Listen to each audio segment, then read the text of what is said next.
Indonesia and Cambodia's economies have vast differences, but in recent years they have both become attractive countries for foreign investment. Together, Cambodia and Indonesia account for over a third of the total ASEAN GDP.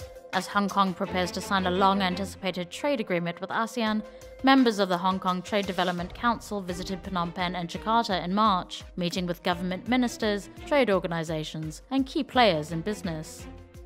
We see great potential here, particularly these countries are along the Belt and Road and key players within the ASEAN region. They are rapidly developing and desperately in need of infrastructure development. We haven't had much infrastructure development for quite a long period of time, and of course it means a big investment. And the investment cannot be only supported by the government budget, but needs to get the support not only from our state-owned enterprise, but more importantly from private sector.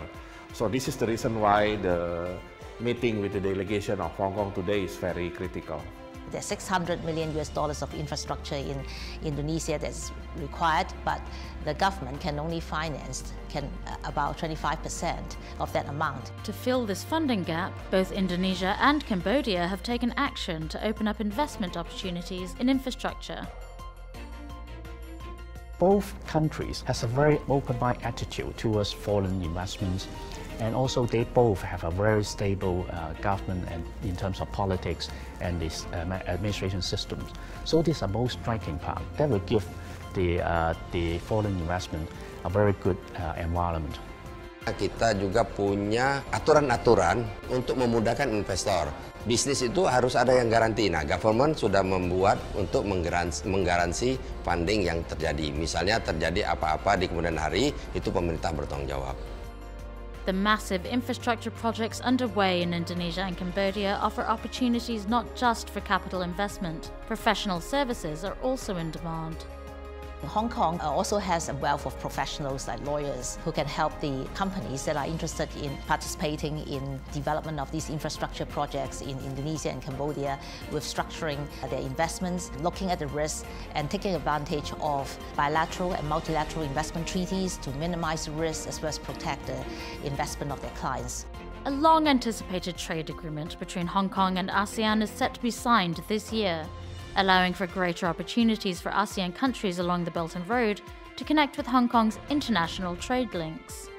We have had a very good economic relation with Hong Kong for a long time. With their experience and their position as one of the world's leading financial center, of course we hope that Hong Kong can play a significant role, not only being investor in Indonesia, but also to facilitate possibility of investors from around the world, including the mainland China, to come and invest in Indonesia. Hong Kong is also a place that we have the experience, the connection with mainland China. So leverage on these connections, countries such as Cambodia and Indonesia, they can work through Hong Kong to tap into the opportunities on the Chinese mainland as well as the Belt and Road economies. Business matching and experience sharing sessions connected delegates with major players in Indonesia and Cambodia's business communities who shared their insights into the local market. There is a Chinese old proverb like saying that even a dragon who wants to come to a new place, they have to be a friend with the local snake. So the idea is actually, with this proverb is actually a foreign investor who like to invest a new place, like in a new country, like for example Indonesia. The best way is actually to find a good local partner. Countries like Indonesia is a key jurisdiction is on the Maritime Silk Road. And I think that for Hong Kong to continue to maintain its leading position as an international financial center and as a center for world-class professional services, we need to look overseas. And there's no better place to look than along some of the countries along the Belt and Road. And I think Indonesia holds a lot of potential.